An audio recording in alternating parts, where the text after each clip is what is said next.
he still has a lot of football left. I know this. I know it's not close. I know retirement's not close at all to the horizon. I'm loving what I do too much. I love the challenge of it. I still feel great. My body feels great. I love the challenge of going out there and kind of reach my potential. I still don't feel like I have. I don't feel like I've found my boundaries as a player. They're still out there. I'm still searching for them. Can you put it together and can you go get the ring? And that drives me. I feel like I'm more hungry than ever. And according to reports, Alex Smith will get a new 4-year deal in Washington with $71 million guaranteed. Patrick Mahomes will take over in Kansas City, and as for Kirk Cousins, he will become a free agent, and he was also a guest on NBC Sports Radio. Let the team do what they want to do. My job was to play football from week 1 to 17, do the best I could. It was an imperfect season, but I felt like I put a lot of good stuff on tape, have a lot to be proud of. As for the Super Bowl, today is the first day of practice for both the Eagles and the Patriots, with Rob Gronkowski hoping to be cleared from the concussion protocol. We have big practice week this week coming up. It's going to be, put everything you have in it during the practice week, and it's going to be fun. Are you out of concussion protocol? Hopefully tomorrow. We'll see how it goes, and practice. I'm not the guy to say, I'm out of the protocol. That's the doctor's calls, and hopefully that it's very, very soon. Do you think you'll play on Sunday? Yes. That was Gronk last night. One other NFL note, Fox is going to be the new home for Thursday Night Football for 5 more years. I'm Jeff Biggs, NBC Sports Radio.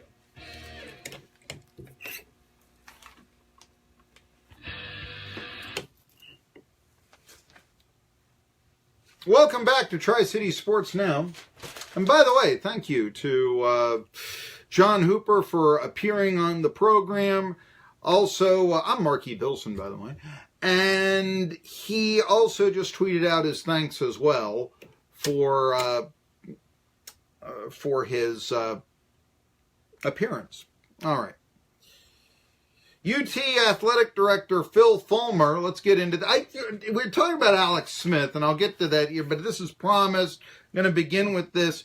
Phil Fulmer, when he became the athletic director, replacing John Curry, he signed a 2-year deal. Late 60s, made kind of sense, right? Now remember what I said about Phil Fulmer accepting that AD job. I remember when Dr. Richard Sander came to him, ETSU, starting up a football program. Would you like to coach the Vols, listen to me. Yeah, I'm sure he would have. The Bucks. No, I'll find you another coach. And we now learned that I guess he called up Randy Sanders first, and Randy Sanders had just taken a job as the offensive coordinator at ETSU. And so what Fulmer told me specifically is I kept hearing good things about Carl Torbush. And you know what? Carl Torbush was of the Phil Fulmer era, if you will. When he was the head coach at North Carolina, Fulmer was really still in his prime at Tennessee. The 2001 Vols, that sort of thing. I'm trying to remember when I think Mac Brown went to Texas, I want to say in 99, and so then Torbush became the football coach at North Carolina in 99. I want to say that. I think Mac Brown was still at North Carolina in 98. I'd have to double check, though. But I want to say that if I'm mistaken, forgive me. Anyway, and I know that our signal gets into North Carolina, and there got to be some Tar Heel football fans here screaming at me and saying, he did, yeah, don't you know? 2000, I know that I saw North Carolina play. Dan Marino, who was on Dan Patrick earlier today. Dan Marino was actually honored at the North Carolina game that I said. It was at Pitt, 3 River Stadium, as a matter of fact. So there you go. But anyway, let's get to the Vols and Phil Fulmer. 2-year contract he signed, and now is stating in an interview with Jimmy Hines on a sports talk show down in Knoxville. Then he said, how long do you plan to be the AD at UT? He's now saying 5 or 6 years. Now this really, and I said this when it started, that it was a direct slap in the face to ETSU for Fulmer to say, no, I don't want to be a football coach here, I'm a little, for whatever reason, don't have the energy and all that. But he'll be the AD at Tennessee for 6 years. That's a direct slap in the face to ETSU. I don't care what you say. Anybody, of course it is. Well, ETSU is down here and UT is up here. No. At the time, Fulmer was not a brand commodity.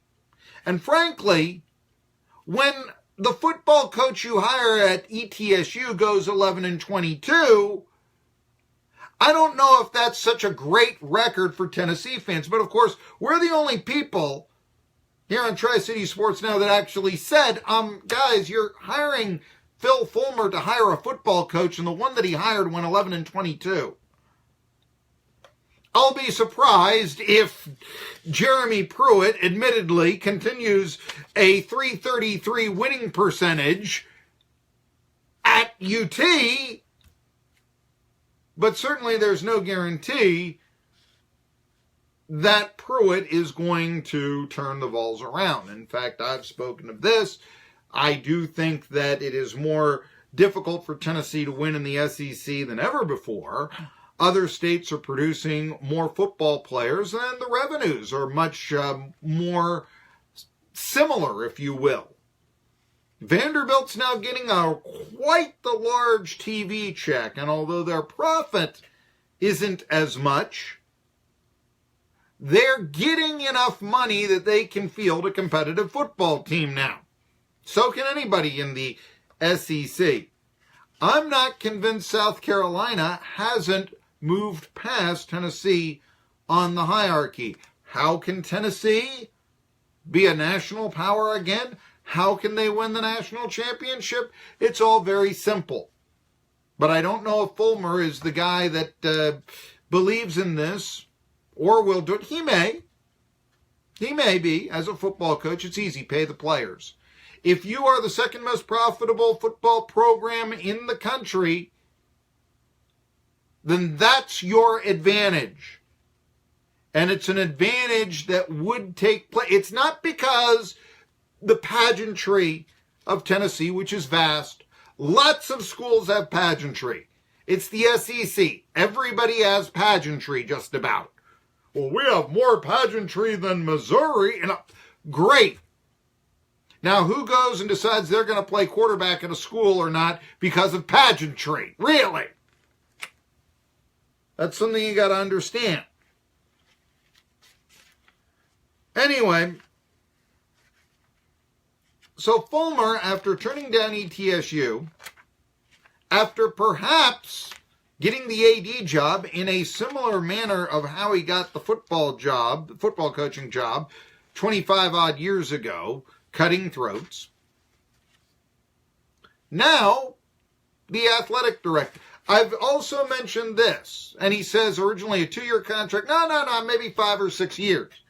After all, Tennessee fan, you're going to love the man that brought you a national championship as long as he's not currently coaching the football squad to a 5-7 record and losses to Wyoming. We get that. Okay. It's understandable. Fulmer is talking about communication, that being his big asset. And that there's something to be said for that, obviously. But at the same time, if one looks through, thinly veiled, you got to remember, as soon as Fulmer was hired as the athletic director, the former head coaches, with the exception of Les Miles, current head coaches, the guys with head coaching experience, they all left the coaching search for Tennessee. It became coordinators. The worry was that Fulmer would be meddlesome. Communication, what does that mean? Does that mean that Fulmer will be looking over Jeremy Pruitt's shoulder 24/7? And so these are questions that you've got to ask. Now he's talking about 5 or 6 years there. This program And it will be because as a football coach, Fulmer, and I've said this, very much benefited from some fortunate things that occurred with him. Peyton Manning, the recruitment of that. How did he get Peyton Manning? Well, in order for him to be able to get Peyton Manning, a few things had to happen. Ole Miss had to be going on probation. His older brother Cooper had to suffer a career-ending injury so that Manning playing with his brother at Ole Miss was no longer feasible. And oh yeah, Manning's from Louisiana, and LSU had to really suck as they did. They were in 6 straight losing seasons at the time. In comes Tennessee. New facilities. Actually pushed for by Johnny Majors. Fulmer does well, obviously, with Manning. Manning, once-in-a-lifetime player, elevates the program during his tenure so that it can withstand success for several more seasons.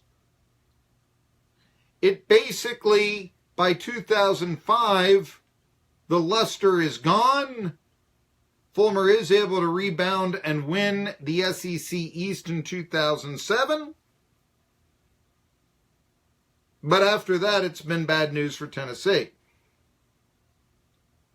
Athletic director, and I've said this before also, if you look at current athletic directors in college athletics, there's Barry Alvarez, there's Lynn Swann, there's Bobby Valentine. Yes, the former Mets manager. He's at, where is he? It's Sacred Heart. That he's at a mid-major. He's the AD there. Lynn Swann, obviously, Southern California. Barry Alvarez, obviously, Wisconsin. But other than that, who are the athletic directors that are known for something other than fundraising, marketing, that sort of thing, for being athletic executives? Who else is known for a background that is a contemporary AD, coaching, that sort of thing? Business, fundraising. Now, Nathaniel Rutherford says he knows how to build relationships. Possibly, although he didn't keep one with Majors, and certainly Curry either. And supposedly, Fulmer was very much working behind the scenes to axe Curry. I don't know. It really does seem that, Fulmer, he gets the AD job because of his reputation, because after 10 years of losing, suddenly it looks a whole lot better than it did in 2008. And now he's, in his first few months, saying, I think I'll stay a while. I'm just saying that if Pete Thamel is correct, and that, there is some, what does Fulmer know about being an AD, really? What does he know? I didn't think Pruitt was a bad hire at all. I'll tell you the truth. I was talking on this show about Tennessee hiring an Alabama coordinator when the job first came open. Maybe Jeremy Pruitt will turn things around at Tennessee. But I just wonder now, originally, I'm here to find a football coach. I'm here for 2 years. Now I think I'll stay 5 or 6 years. Sounds a lot like Phil Fulmer, huh? Tri-City Sports Now, we're going to come back. I guess we could talk a little bit about the Alex Smith situation. But baseball, lots of new. Can you believe this? Not only more changes into the game and not just the Indians uniform, but how about this? Could there be another strike? I'll tell you who's talking about that when we return on Tri-City Sports Now. Basketball teams of Unicoi County High School continue to contend for the Three Rivers Conference Championship. Good Monday morning. Looks like a beautiful day. No, I don't want to go. Your Monday morning commute looks freezing. Oh, no, not today. Right now, what class they get? Monday. No. Monday. Oh, I'm throwing you out the window. Hate Monday mornings? Consider a career change. Employment Solutions works to match you to the right job. Employment Solutions makes Monday better, and Tuesdays and Wednesdays. Apply online. EmploymentSolutionsLLC.com. Here's an update from 1420 NBC Sports Radio Tri-Cities. Tennessee basketball in action tonight as the